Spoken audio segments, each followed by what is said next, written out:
Қайырлы күн достар, бұл Медикон білім арнасы сіздермен Алихан Ғаниұлы және бүгін біздің кезекті лекциямыз ренин-ангиотензин альдостерон жүйесіне арналады.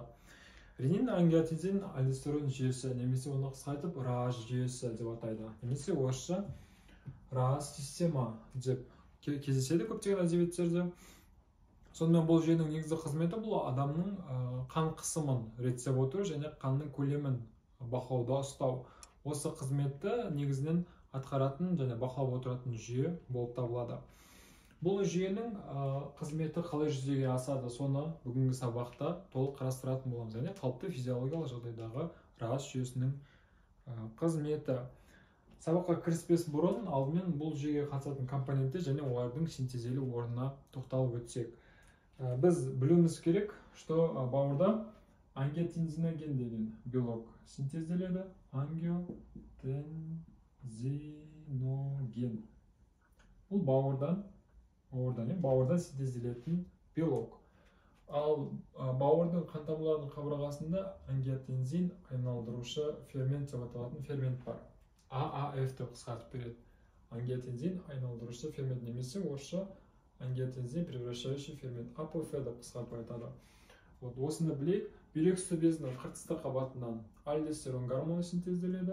Альдостерон. Әзірге осы білім бізге жеткілікті. Сонымен ренин-ангиотензин альдостерон жүйесі. Ренинді айттық, ангиотензиннің бастаушысы ангиотензиногенді айттық. И альдостеронды айттық. Ренин бізде бүйректің генлермегі бар, соның кеңейген бөлігінде юкстамедулярлы жасушалар деп аталатын ерекше жасушалар тобы бар. Мынау кесіндісін алып қалған кезде осындай ерекшелік орналасатын юкстамедулярлы жасушалар жоғары орналасқан. Осы жасушалардан бізде ренин синтезі жүзеге асады. Ренин синтезі жүзеге асады. Бұл ренин қай кезде синтезделеді? Рениннің синтезделу үшін бұл жасушалар негізінен алғанда натрий иондарына сезімтал болып келеді. Егер біріншілік зәрдің құрамында натрий мысалы келді, неқтан сіңіріліп отыр натрий. Егер естеріңізде болса, реабсорбция процесін қарастырған кезде біз айтып өткен болдық, натрий проксималды түтікшелері сіңіріледі. Сіңірілгеннен кейін қалыпты физиологиялық жағдайдан өздері келген кезде натрийдің белгілі бір мөлшері болу керек. Сол натрийдің мөлшерін анықтайтын мұнда өздерінің арнайы сезімтал рецепторлары бар. И сол сезімтал рецепторлармен сезген кезде натрийдің мөлшері төмендеп кеткен екен. Мысалы, тағаммен ас түсуі мүмкін, немесе натрий басқа жерде көптеп пайдаланып кетуі мүмкін ағзада белгілі патологиялар немесе физиологиялық жағдайлар кезінде. Мысалы, көп жұмыс жасаған кезде ол термен көп бөлініп кетуі мүмкін, сондай жағдайлар болады. И сондай жағдайлар кезінде натрийдің концентрациясы төмендеуіне алып келген жағдайлар болса, онда бізде ренин синтезі жүзеге асады екен. Сонымен қатар бұл жерде біз қазір қан қысымы туралы айтып жатырмыз ғой. Қан қысымы төмендеген кезде, мысалы гиповолемиялық жағдайлар, сәйкесінше бүйректің де қан айналымы төмендейді. Себебі қан айналымы төмендеп жатыр, бүйрекке қан аз келеді.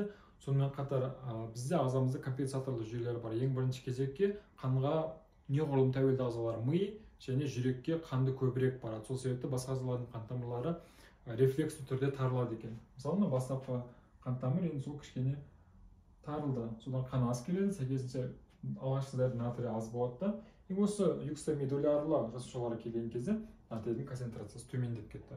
Осыған сезімтал клеткалар рениннің синтезін активтейді. Бұл ренин не істейді? Ренин бұл жерде синтезделгеннен кейін ол жалпы қан айналымға түседі, и бауырда синтезделген ангиотензиноген биологы бар емес пе, осыны енді ол ангиотензинге айналдырады. Оны ангиотензин 1-ге айналдырады. Ангиотензин 1. Бұл ангиотензиногенге қарағанда активті, бірақ оның әлі эффектін көрсетуге жеткіліксіз. Ангиотензин 1 қан айналымымен өкпеге барады, и осы жердегі ангиотензин айналдырушы ферменттің көмегімен ангиотензин енді 2-ге айналады. Ангиотензин 2-ге айналды. Бұл енді өзінің эффектін көрсете алатын толық активті белок. Ангиотензин 2 не істейді? Ол ең бірінші кезекте бүйрек үсті безіне барады екен. Сөйтіп альдостеронның синтезін активтейді. Альдостерон, естеріңізде болса, ол дистальды түтікшеде оның арнайы рецепторлары бар. Альдостеронның. Осы рецепторларға әсер ету арқылы ол дистальды түтікшедегі натрийдің концентрациясын арттырады. Натрийдің реабсорбциясы күшейеді. Сонымен соңғы зарге натрийдің мөлшері аз шығады немесе мүлдем шықпауы мүмкін. Солай сіңіреді қанға, солай ол қандағы натрийдің концентрациясын арттырады. Сонымен қатар ангиотензин 2-нің тағы бір әсері бар, ол вазоконстрикторлы әсері деп аталады. Вазоконстрикторлы әсері, яғни қан тамырдың спазмына, қабырғасының қатаюына алып келеді. Содан қан тамыры неғұрлым қатайған сайын қан айналымының жалпы шеткі кедергісі артады. Содан қан қысымын ол жоғарылатуға көмек береді. Екінші кезекте сіңірілген натрий ол қан тамырдың қабырғасындағы эндотелий клеткалары бар ғой, соларға сіңіп, олардың ісінуіне алып келеді екен. Солай да ол шеткі кедергінің артуына алып келеді. Сонда натрийдің сіңірілуі, оның ангиотензин 2-нің вазоконстрикторлы әсері ол жалпы шеткі қантамырлық кедергінің артуына алып келеді. Ал бұл өз кезегінде қан қысымының бастапқы деңгейге қарағанда артуына алып келеді. Сонда гипотензия жағдайынан ол нормотензия жағдайына қайта оралады. Дәл осы моментте сонымен қатар іске қосылатын тағы бір гормон бар, ол антидиуретикалық гормон. Немесе оны біз вазопрессин деп аталамыз. Вазопрессин ол мидағы гипофизде өңделіп, активтеліп, синтезделеді антидиуретикалық гормон. Бұның синтезіне жауапты процесс ол қандағы натрий деңгейінің артуы. Егер қанда натрийдің деңгейі артатын болса, сәйкесінше осмостық қысым артады. Ал миға қан айналымы өтіп жатқан кезде осы гипофиздегі қан тамырларда осмостық қысым артады, и соны гипофиздің клеткалары сезеді, и содан антидиуретикалық гормонның синтезін арттырады екен. Содан антидиуретикалық гормон бұл да бүйректің дистальды бөлігіне келеді, и өзінің арнайы рецепторы бар, соған әсер етіп, бұл енді судың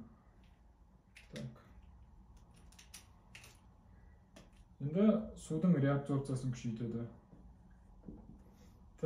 Судың реабсорбциясы күшейді. Қайда аламыз бұны? И бұл айналымдағы қан көлемінің артуына алып келеді. И бұл өз кезегінде артериялық қысымның жоғарылауына алып келеді. Осындай екі механизм бойынша ренин, ангиотензин, альдостерон жүйесі төмендеген қан қысымын нормаға келтіреді, немесе патологиялық жағдайларда нормада қан қысымын көтеріп жібереді. Осындай ренин, ангиотензин, альдостерон жүйесінің қызметі. Тағы бір рет қайталап өтейік.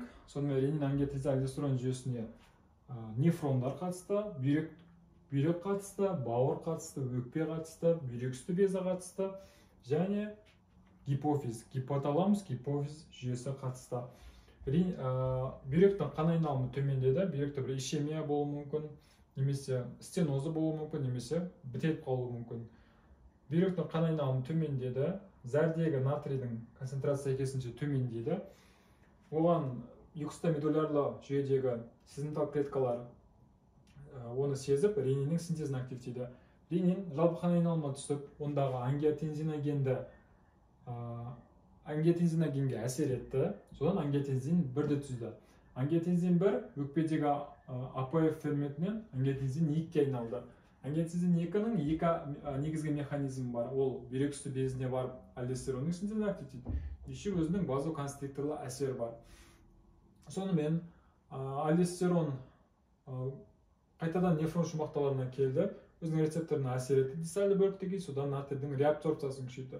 Натрийдің реабсорбциясы күшейеді, қандағы осмостық қысым артады, и соның әсерінен бізде бұл натрий барды да антидиуретикалық гормонның синтезін күшейтті. Антидиуретикалық гормон өз кезегінде судың реабсорбциясын күшейді. Судың реабсорбциясы күшейсе, онда айналымдағы қан көлемі де артады. Айналымдағы қан көлемін артқызу арқылы және натрийдің эндотелий қабатына өтіп, оның жалпы шеткі кедергісін арттыру арқылы артериялық қан қысымын жоғарылауына алып келді. Жалпы шеткі кедергінің артуы сонымен қатар ангиотензин 2-нің вазоконстрикторлар әсерінің механизмінде рөл ойнайды. Ангиотензин осы рас жүйесінің жалпы схемасы осындай болды. Маңыздылығын жоғарыда да айтып өттік. Бұл қалыпты физиологиялық жағдайларда қан қысымын қалыпты сақтау және айналымдағы қан көлемін реттеп отыр. Егер мысалы қандай да бір біз айналымдағы қан көлемін қай кезде жоғалтамыз? Бірінші кезекте сұйықтық азадан аз түсуі мүмкін, сәйкесінше сұйықтықты біз зәрмен аз шығаруымыз керек. Сол кезде бірінші ренин ангиотензин альдостерон жүйесі қосылады. Екіншіден біз жазғы күндері немесе спортпен айналысқан кезде сұйықтықты терлеу арқылы көп жоғалтамыз. Сол кезде ренин ангиотензин жүйесі қосылады. Үшінші кезекте біз жарақат алуымыз мүмкін, сол кезде көптеген қан кетуі мүмкін. Бұл жалпы айналымда қан көлемінің төмендеуіне алып келеді. Осы кезде ренин ангиотензин жүйесі іске қосылады. Бұл қалыпты физиологиялық жағдайларда. Енді патологиялық жағдайлар болуы да мүмкін. Яғни ол қай кезде, мысалы бүйректің бітелуі кезінде, бүйректің стенозы кезінде, бүйректің қандай да бір травма алған кезде, оның қан айналымының бұзылуы орын алады. Немесе мысалы жүрек жеткіліксіздігі кезінде. Жүрек жеткіліксіздігі кезде ол бүкіл ағзалар сияқты бүйректің де қан айналымының төмендеуіне алып келуі мүмкін. Сол кезде де осы ренин ангиотензин альдостерон жүйесінің іске қосылғанын көретін боламыз. Осымен біздің бүгінгі рас жүйесіне арналған сабағымыз өз мәресіне жетті. Сабақ ұнады деген ойдамын. Келесі сабақтарда кездескенше аман сау болыңыздар.